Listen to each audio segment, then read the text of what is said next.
luz de la palabra, el Espíritu Santo diría: mentira tras mentira,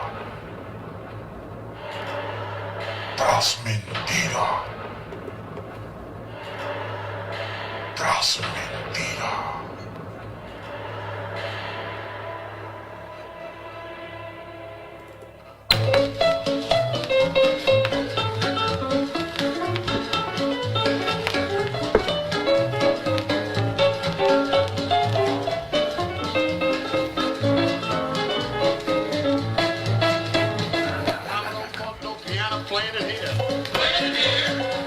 Can't stand that piano playing around here. But Happy don't care what Mama don't lie. He's gonna beat that piano anyhow. Now here comes Mr. Stanley Mendelson with his piano.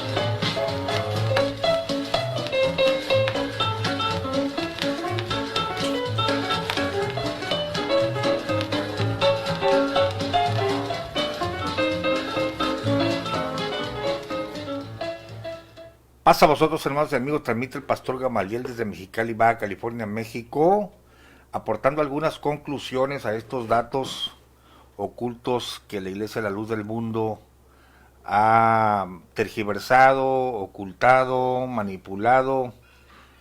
No basta ni siquiera ir a fuentes ajenas a las llamadas oficiales de ellos. Simplemente consulta tú el documento Zuli, confróntalo con Chávez Herrera, todos son documentos de la Iglesia de la Luz del Mundo. Luego pasarás a las versiones de Chávez Herrera que el señor maquilló, cambió de una manera vergonzosa.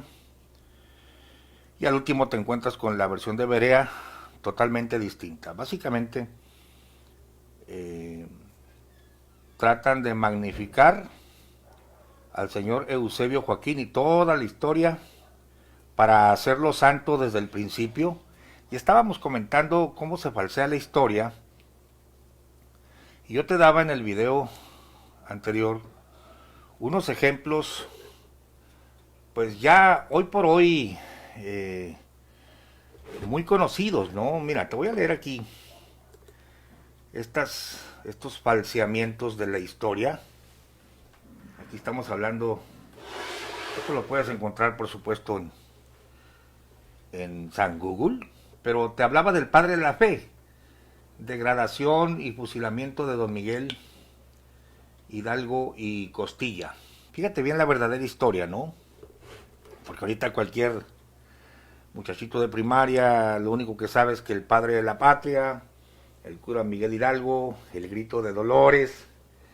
Dice Juan Ramón Garza Guajardo: después de ser aprendidos en las norias de Baján, don Miguel Hidalgo y los principales líderes insurgentes fueron conducidos prisioneros a Monclova, Coahuila, y de esta ciudad remitidos a Chihuahua para que se les formara proceso por el comandante de las provincias internas. Los eclesiásticos fueron llevados a Durango para ser juzgados por el obispo de este lugar, y los prisioneros de menor importancia quedaron en Monclova, donde muchos fueron fusilados y otros repartidos como esclavos en las fincas de campo y en los talleres de los artesanos. En Chihuahua se les formó causa de influencia a los prisioneros y fueron fusilados por la espalda como traidores Allende, Aldama y Jiménez el 26 de junio de 1811, y los demás en diferentes días. Solo 6 días fueron condenados a prisión, entre ellos don Mariano Abasolo. La sentencia de muerte al padre Hidalgo fue dada el 26 de julio, pero la ejecución fue aplazada porque, siendo eclesiástico, tuvo que ser antes despojado, fíjate bien, de su carácter sacerdotal, a cuyo fin llegó a Chihuahua el doctor Francisco Fernández Valentín, canónico.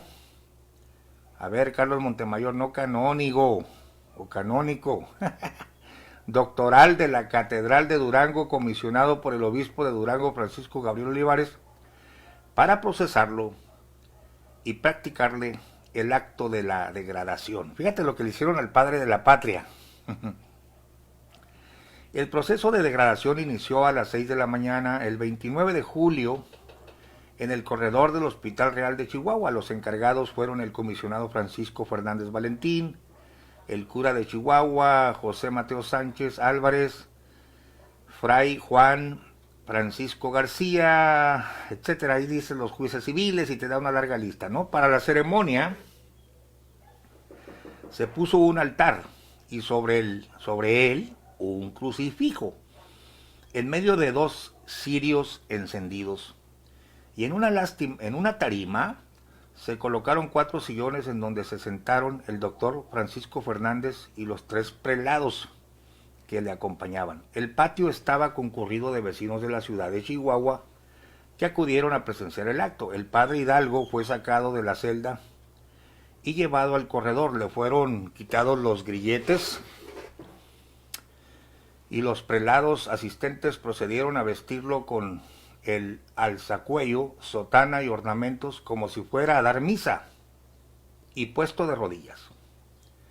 El comisionado Francisco Fernández, en compañía del juez secular Manuel Salcedo, procedió a informar a los asistentes la causa de la degradación y enseguida pronunció contra el padre Miguel Hidalgo la sentencia.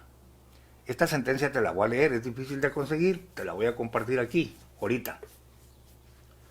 Dice, después con un cuchillo, fíjate, raspó las manos y las yemas de los dedos en señal de despojo de los derechos a tomar la hostia para consagrar, pronunciando el comisionado, te arrancamos la potestad de sacrificar, porque para ellos pues la misa es un sacrificio, ¿no?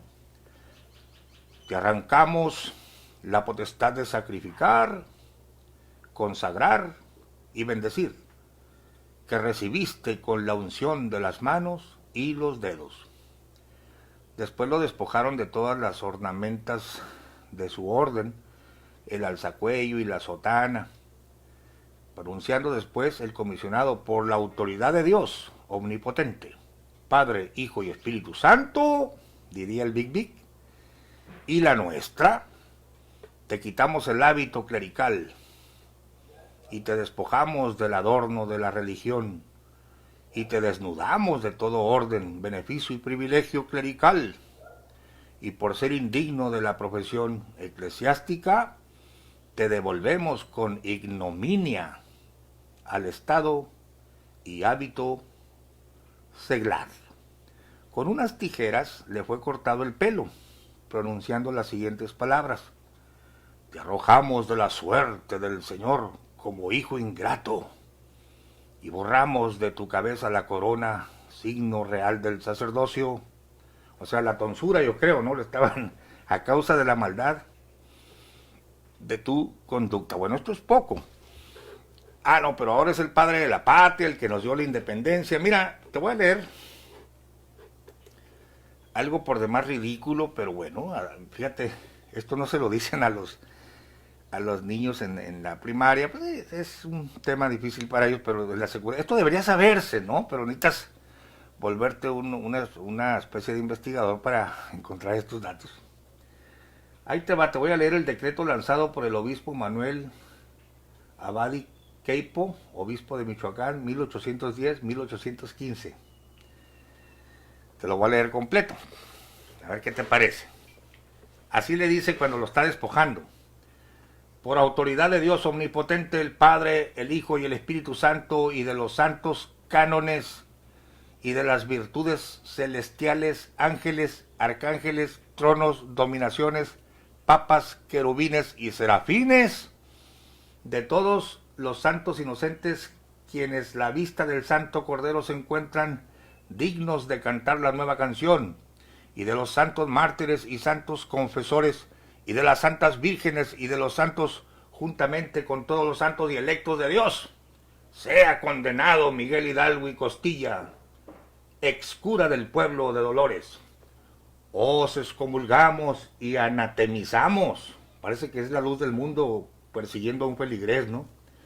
Y de los umbrales de la iglesia del todopoderoso Dios, lo secuestramos para que pueda ser atormentado eternamente por indecibles sufrimientos, juntamente con Datán y Abirán y todos aquellos que le dicen al Señor Dios, vete de nosotros, ¿no? Parece un decreto mundano contra Xóchitl. Vete de nosotros porque no queremos ninguno de tus caminos. Parece que está hablando Carlos Montemayor aquí contra el Big Big. Y así como el fuego es extinguido por el agua, que se aparta de él la luz para siempre jamás. Que el Hijo, quien sufrió por nosotros, lo maldiga. No, este es Carlos Montemayor, Este es Carlos Montemayor, en 1810.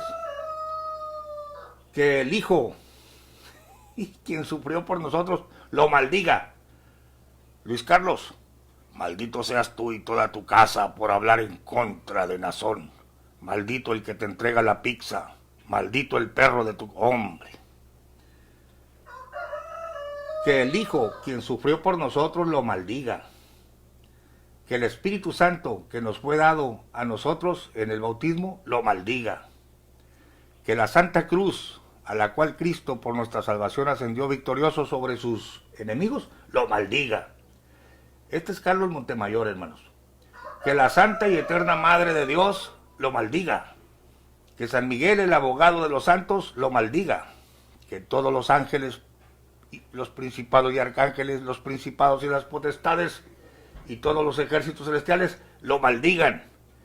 Que sean San Juan el precursor, San Pablo y San Juan evangelista y San Andrés y todos los demás apóstoles de Cristo juntos lo maldigan. Pues debe ser el conjunto de obispos de la luz. No, hermano, esto es una persecución a la gente de la luz del mundo, yo creo. Y que el resto de sus discípulos y los 4 evangelistas, quienes por su predicación convirtieron al mundo universal, y la santa y admirable compañía de mártires y confesores, quienes por su santa obra se lo encuentran aceptables al Dios omnipotente, lo maldigan. Que el Cristo de la Santa Virgen lo condene. Este es otro Cristo, ¿no? Que todos los santos desde el principio del mundo y todas las edades que se encuentran ser amados de Dios, lo condenen. Y que el cielo y la tierra y todo lo que hay en ellos lo condenen. Óigame, hasta la tierrita. Pobrecito el cura Hidalgo, hermanos. Pero es el padre de la patria, Sea condenado Miguel Hidalgo y Costilla, en donde quiera que esté, en la casa o en el campo, en el camino o en las veredas, en los bosques o en el agua. Mira, feligrés de la luz del mundo, si te sales, cómo te va a ir hasta en botica, ¿no? Es muy parecido, es lo mismo.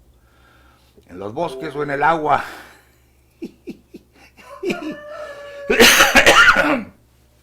Y aún en la iglesia, que sea maldito en la vida o en la muerte. Hoy hasta la muerte.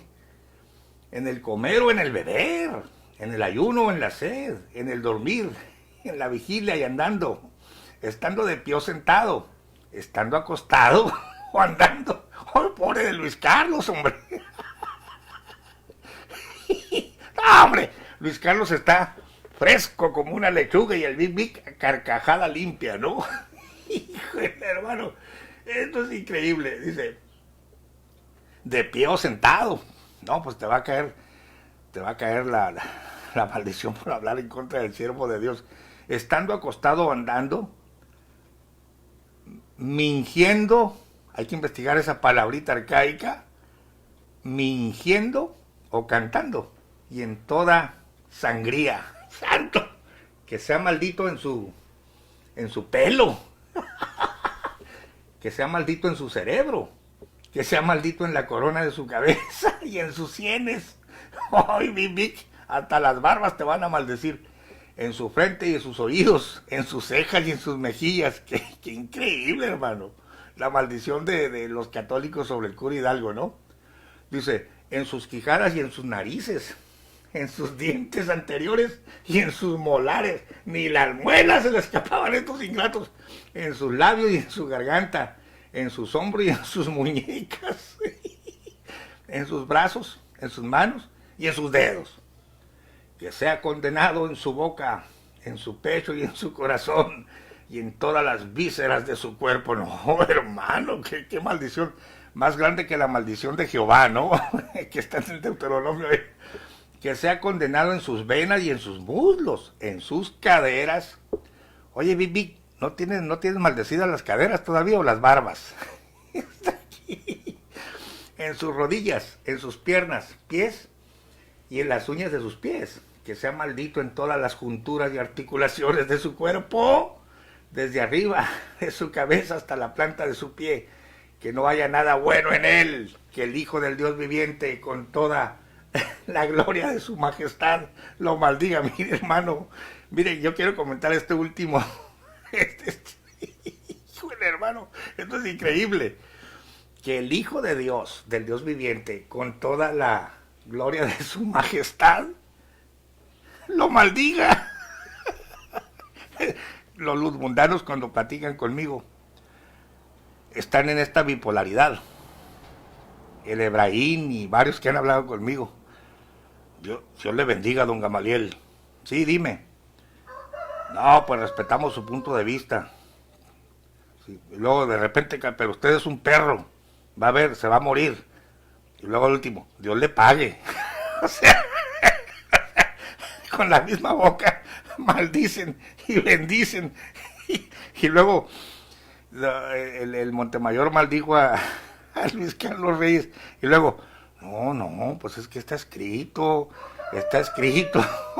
Yo no dije nada. Yo no fui.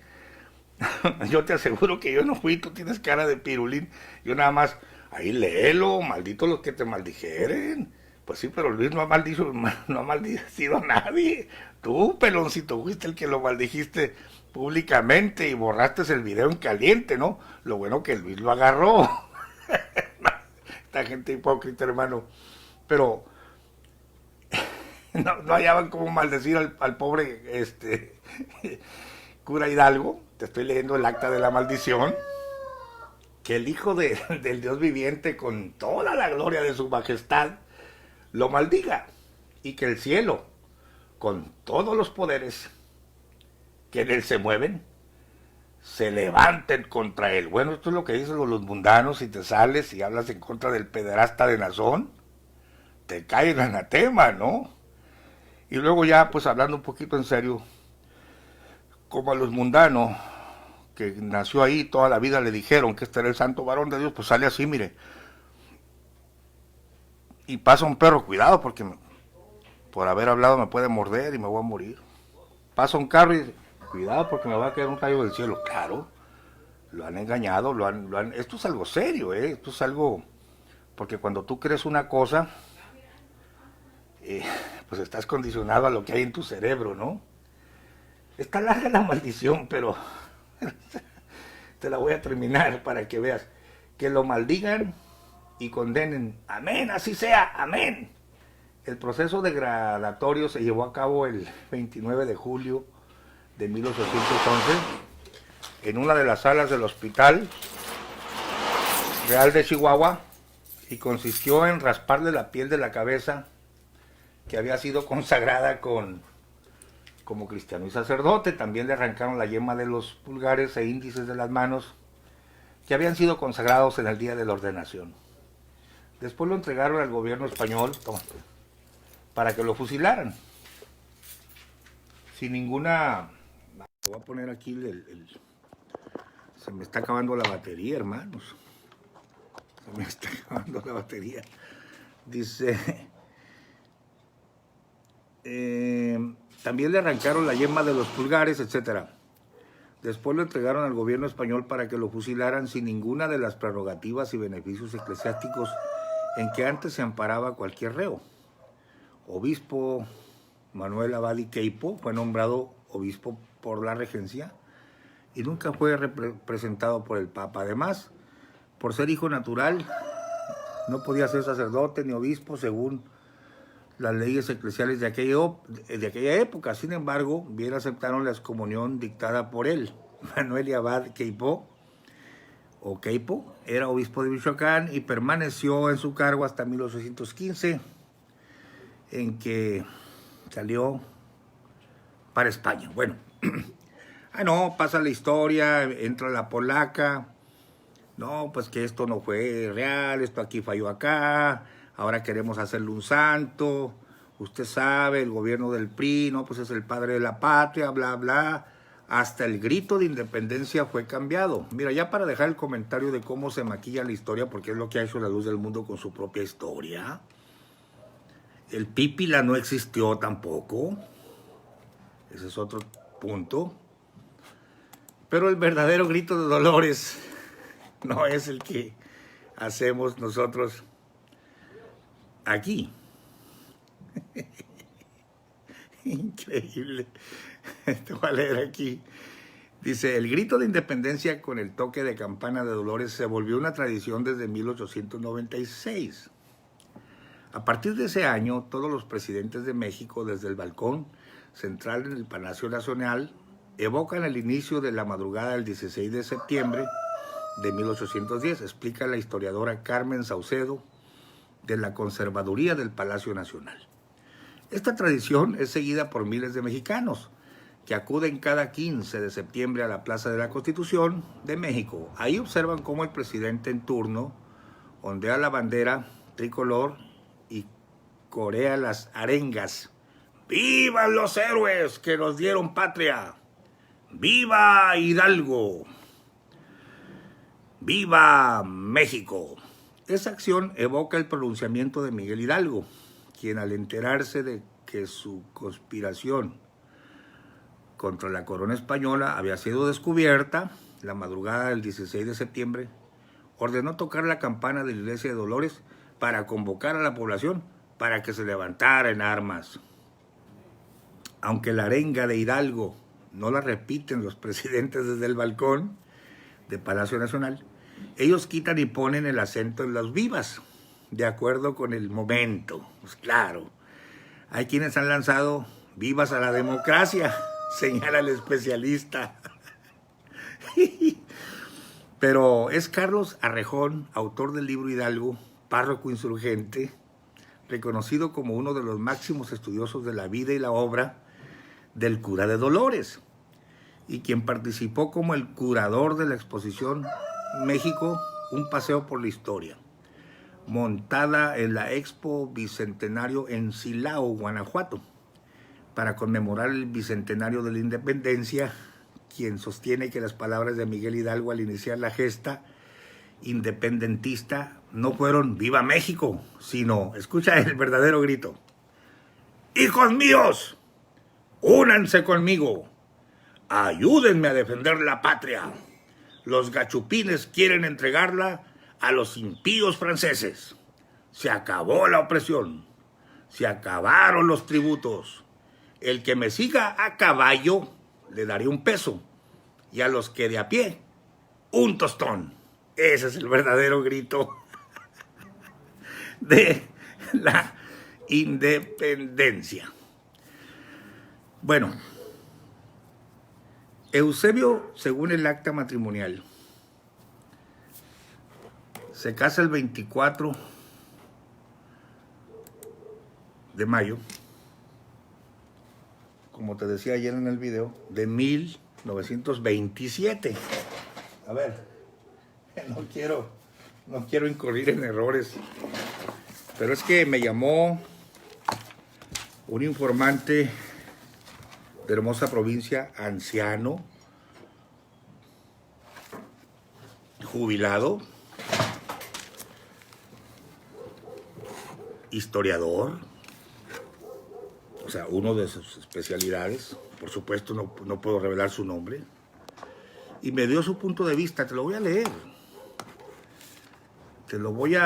me voy a poner los audífonos porque me habló de viva voz.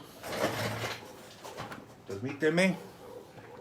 Él da su punto de vista de este dato del acta de Eusebio, y por supuesto yo estoy en la investigación.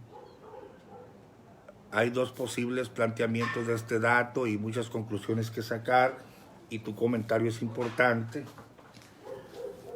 Pero déjame buscar unos audífonos, espérame.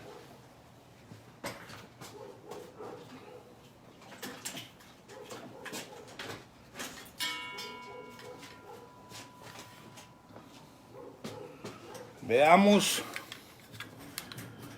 si puedo Voy a repetir lo que este especialista opina del descubrimiento. Déjame ver si... No quiero delatarlo, no vaya a salir el sonido al aire y entonces sí. Ahí está. No sale para ti, ¿verdad? Apenas aquí sale.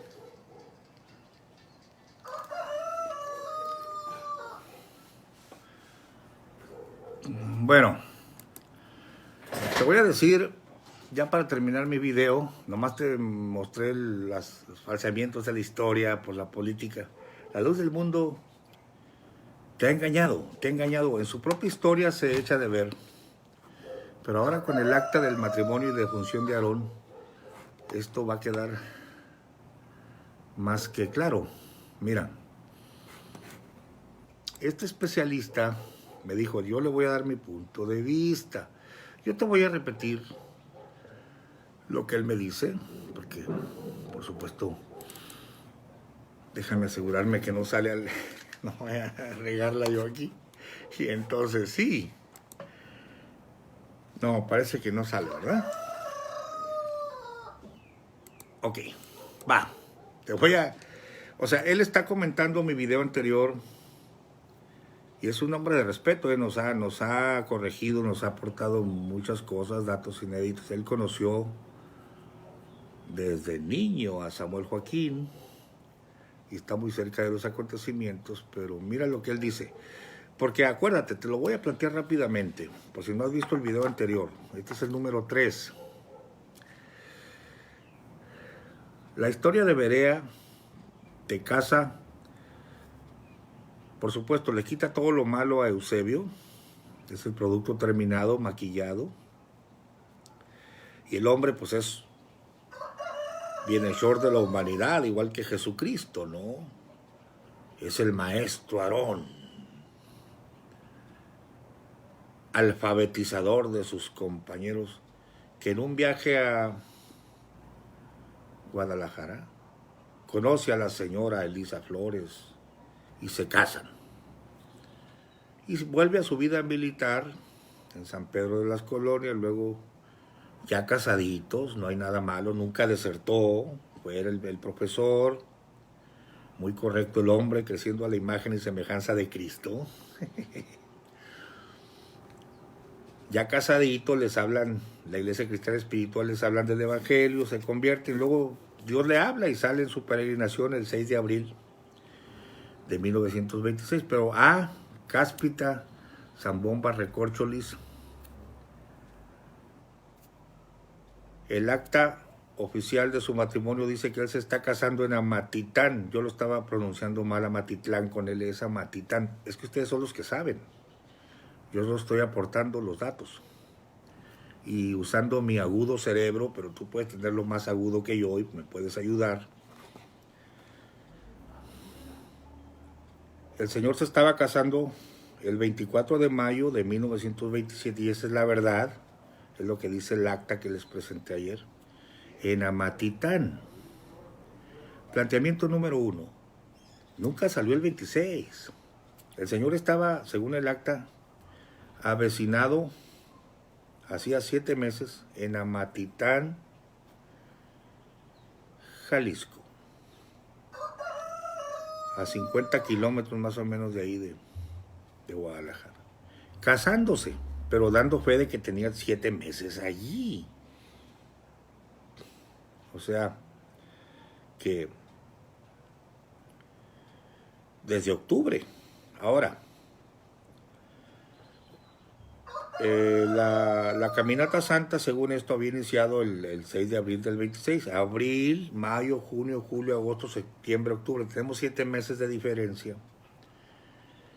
O la caminata santa nunca ocurrió, planteamiento número 1, el 26, sino que este señor se casa hasta el 27 acá y la historia es diferente. O número 2, sí ocurrió la caminata, pero no como te lo dice Berea. Por supuesto, esa mentira de que ya venía casado, esa es una mentira desde el 25. Pero esto es lo que opina. Y otra cosa. el segundo planteamiento, si ocurre la caminata del 26, el Señor llega en fornicación, camina, vive en fornicación toda su vida hasta el 26 que sale. Dios le habla en fornicación, lo comisiona en fornicación, dura todo ese año caminando en la caminata santa en fornicación. Llega a Guadalajara, no sé por qué azares del destino, el Señor va y se casa a Matitán hasta el 27, pero aquí no es creíble que se esté casando en Amatitán. Oye, esto va contra toda lógica. Si mis padres viven, si yo estoy radicando en Monterrey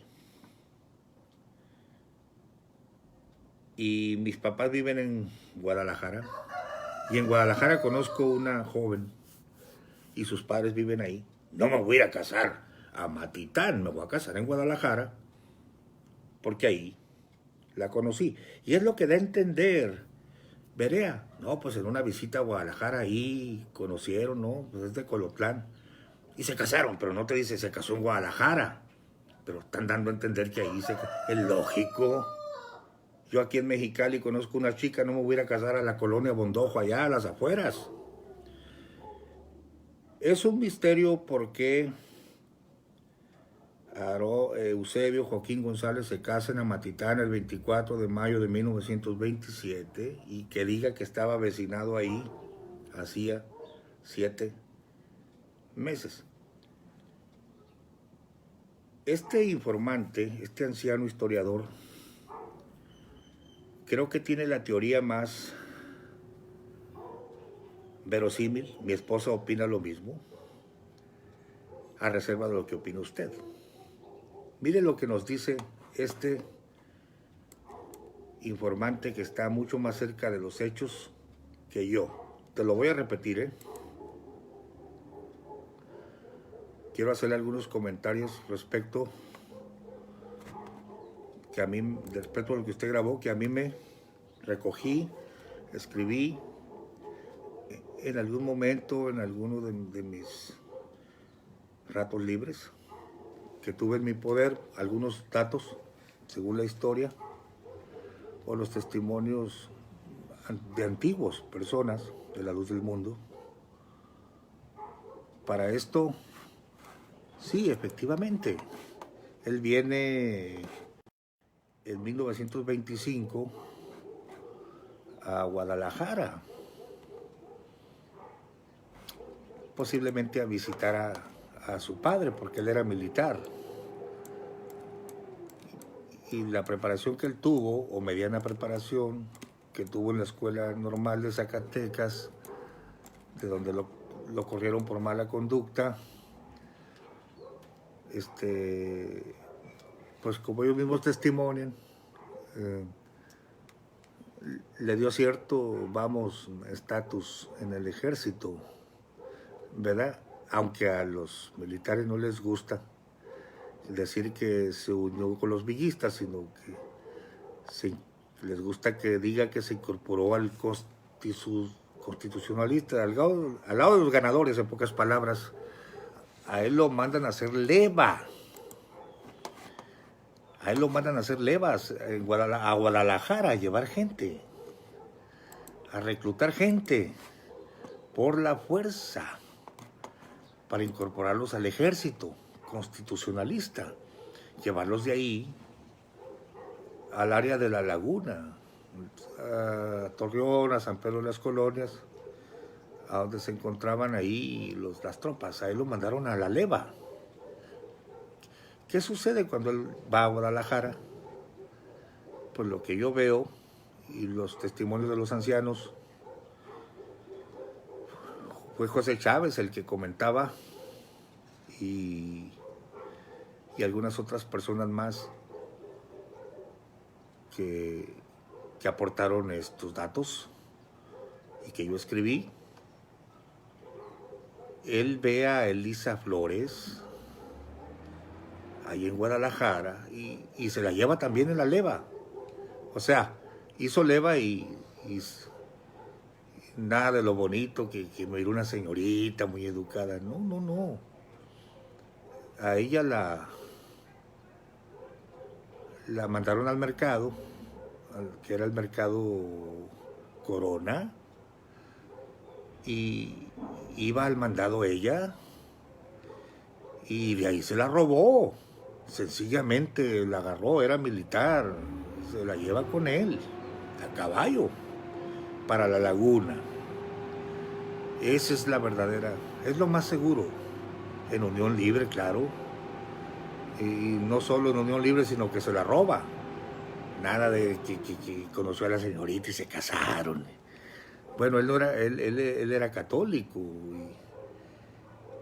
Él nació católico y era muy común robarse a las muchachas. Esa es la historia. Posteriormente, sí, pues, viene la historia del 6 de abril, viene que no tan solo ese día, sino que no solo en esa vez le habló Dios, sino que también le dio otro mensaje, pero no dan la fecha. El siguiente mensaje fue: el próximo jueves quiero que salgas. Sí, y es cuando se despiden de los profetas chamagosos y salen por rumbo de Cadereyta, ¿verdad? Ahí en Cadereyta me tocó entrevistar a una ancianita que lo conoció a su paso por ahí, por Cadereyta.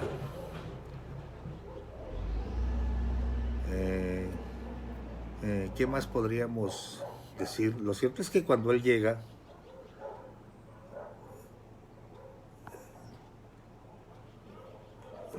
la fecha que dan es el día 12 de diciembre de 1926, ¿verdad?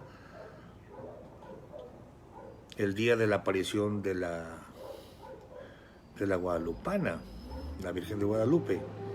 La circunstancia es de que llega en ese día y en medio de una fábula de que los cohetes que se oían, que dijeron que era el día de la Guadalupana, y entonces sí llegan y se establecen en Guadalajara, pero luego el Espíritu Santo lo quiso llevar más allá. Amatitán está rumbo precisamente, que así es el nombre, no Amatitlán, pero es Amatitán.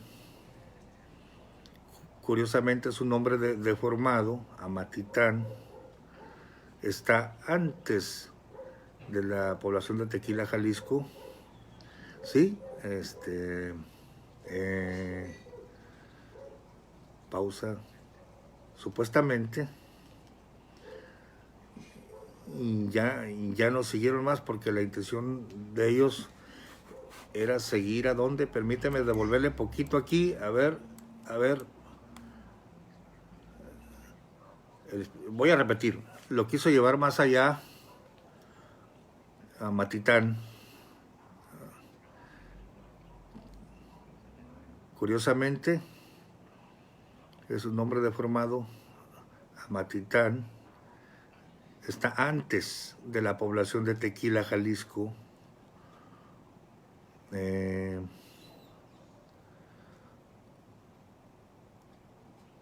Supuestamente ya no siguieron más. La intención de ellos era ir a Tepic.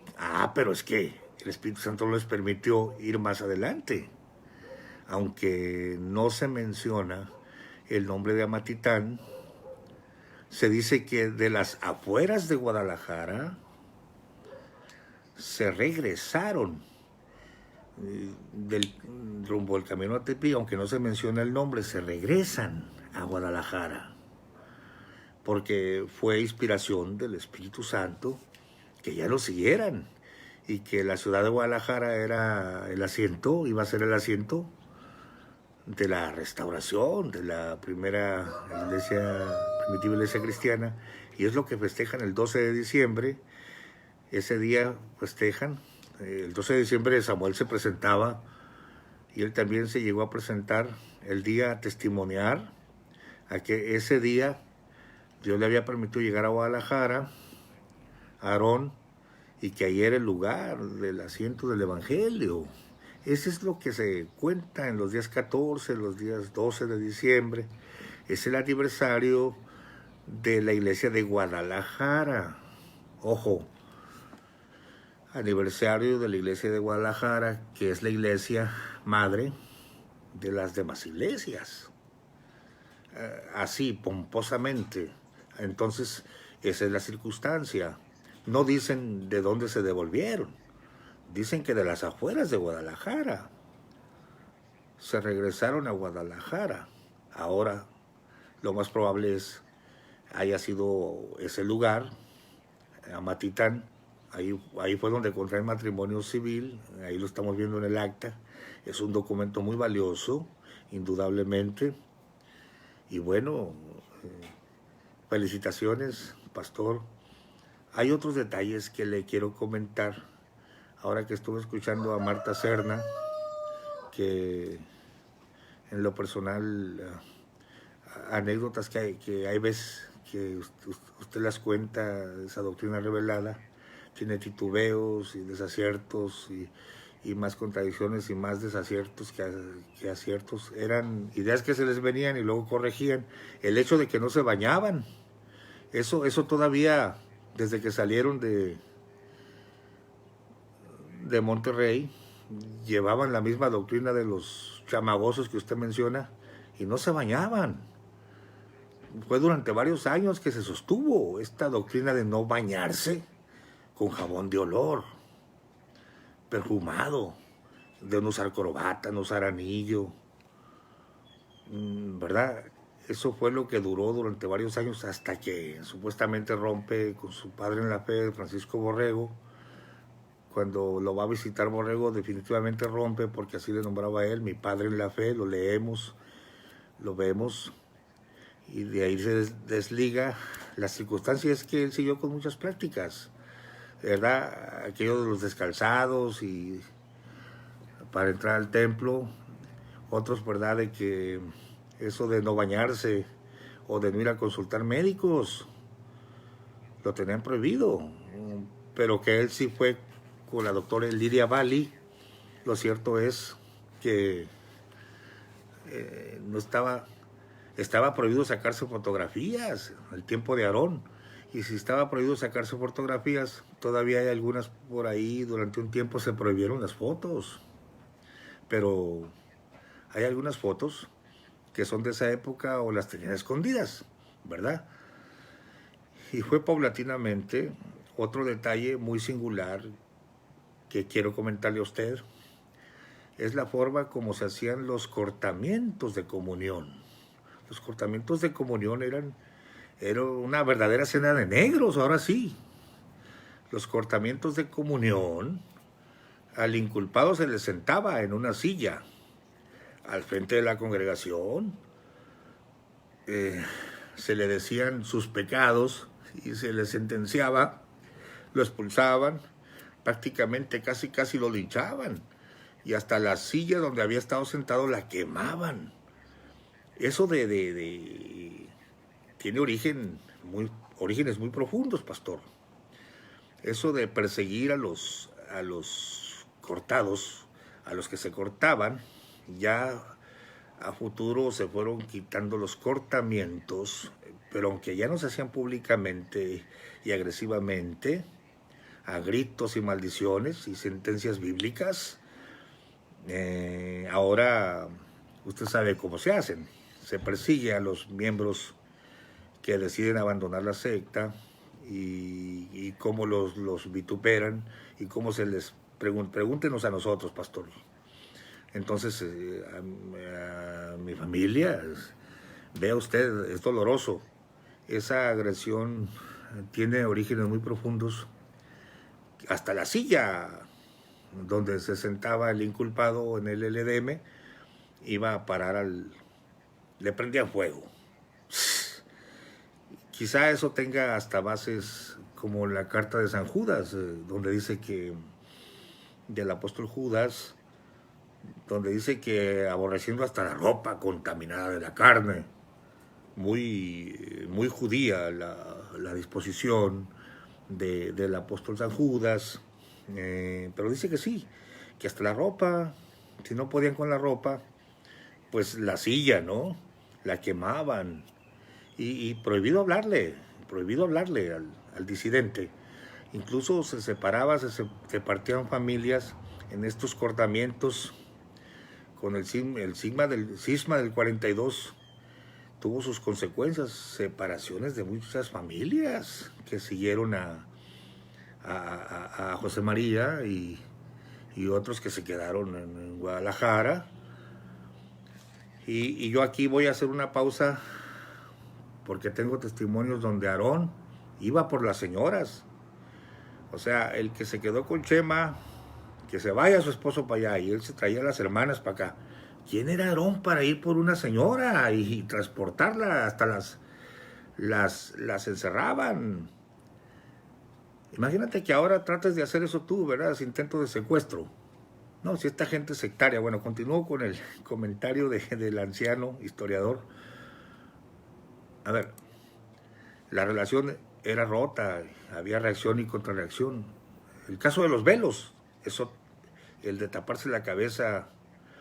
Yo recogí testimonios de hermanas antiguas, de las primeras, donde se testimoniaba que en un principio se cubrían también la cara, no la cabeza, sino también la cara durante un tiempo. No sabría específicamente durante meses o... Alguien me dijo que era durante más de un año. Aquellas ancianas dijeron que tenían la cara cubierta como las musulmanas, como la burka. ¿Sí? Iban al centro de Guadalajara, iban con el velo y la cara cubierta como una musulmana. Sí, hasta que ya Dios le da una nueva revelación, ¿verdad? Y ya nada más era taparse la cabeza, los rebozos. Entonces no eran chalinas españolas como las que venden ahora, carísimas, sino según las fotografías antiguas así se muestran, con rebozo, ¿verdad? La circunstancia es de que ahorita sí, así, esto ya no. Antes no podíamos ir al médico, ahora sí, se puede ir.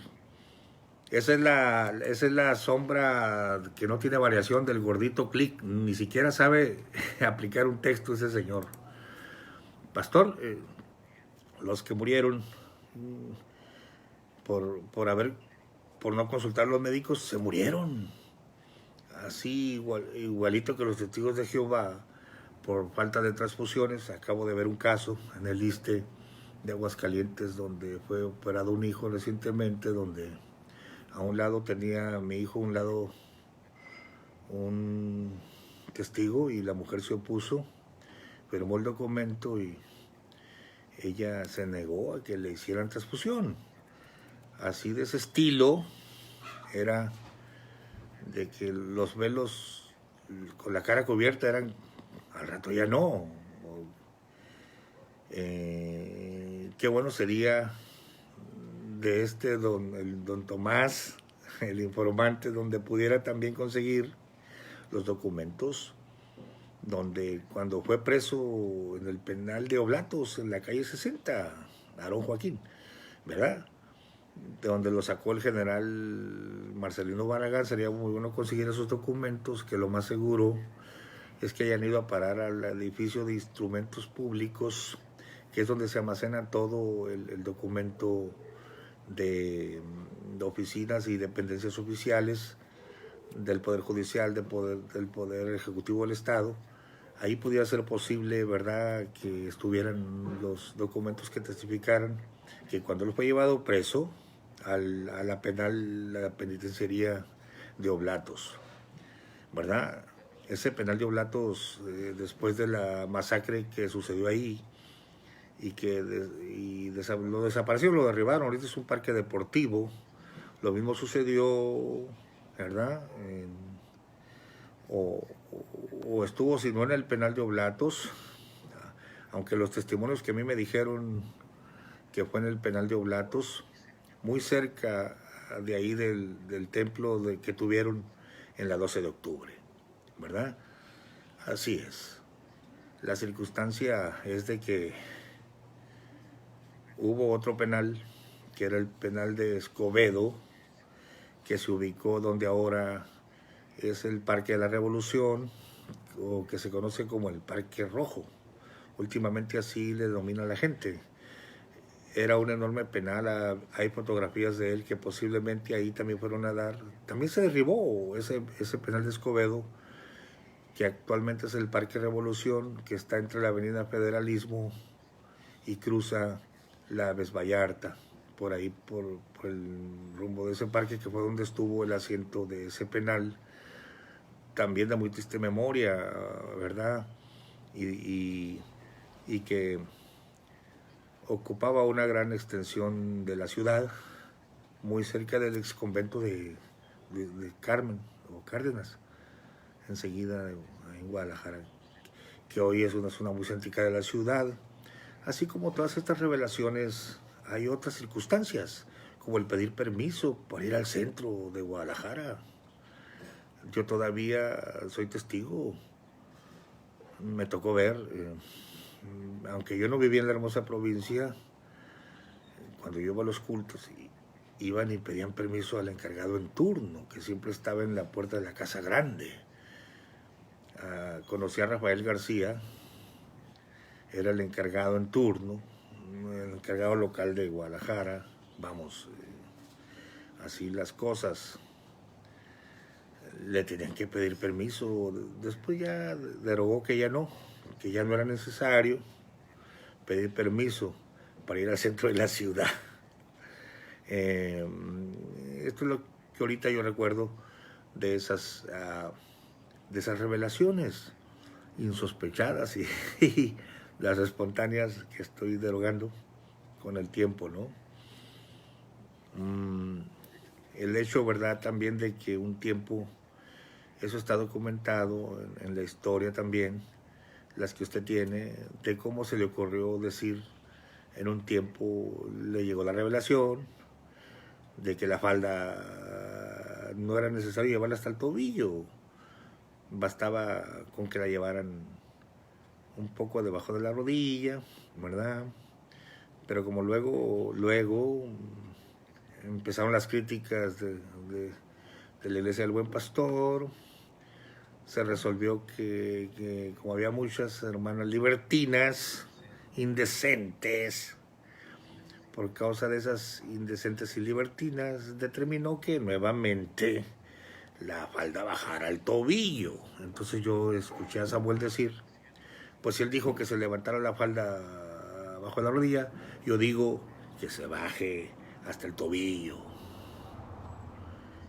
Y le llegué a escuchar a Samuel también, que ya la doctrina, hay grabaciones, ojalá que, bueno, yo lo escuché, pastor, debe haber cassettes, yo lo anoté, Samuel lo dijo en una escuela dominical, ya la doctrina no es igual que la del hermano Aarón. A ver, gordito Click, eso es para ti. Su hermano la hizo suave, llevadera.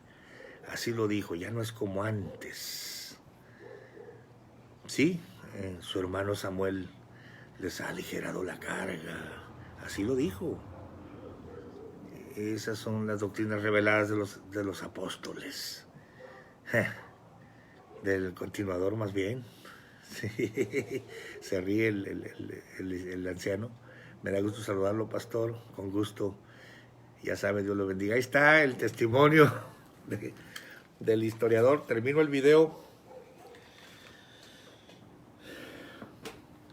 Pero atan cargas que no quieren ni mover con un dedo estos hipócritas, y que la hija del apóstol se casó embarazada y que estos se emborrachan y oran de pie, y bueno, pero el Señor venía en fornicación en su caminata santa.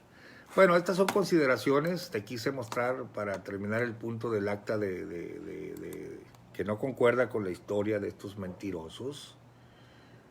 Déjeme saludar finalmente José Juan Paz, gracias y bendiciones, hermano Mata, amén. José Juan Más, gracias Miguel Ángel. Rema Orozco, Alfredo Hernández, Erika Torres, buenos días, bendiciones. Godzilla y Delta Autoparts. Angélica Cruz, gracias. Bueno, enseguida lo transmito por YouTube. Y salimos, te mostré los falseamientos de la historia de México como ejemplo, y no se diga de la luz del mundo, pero igualitos. La extensa, amplia y abarcante maldición católica que se parece mucho a cómo tratan la gente de la luz del mundo. ¿Y qué le puedo decir a este anciano historiador?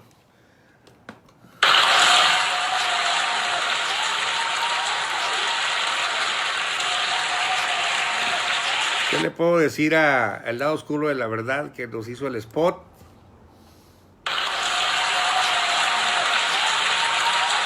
Gracias.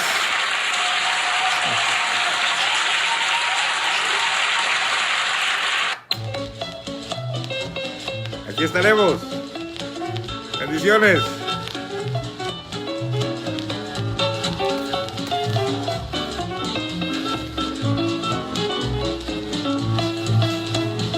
Mama don't want no piano playing in here.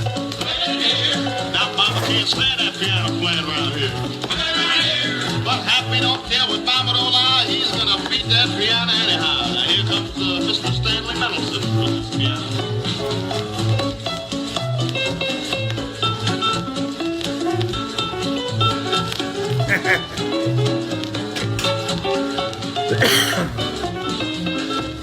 Buen día.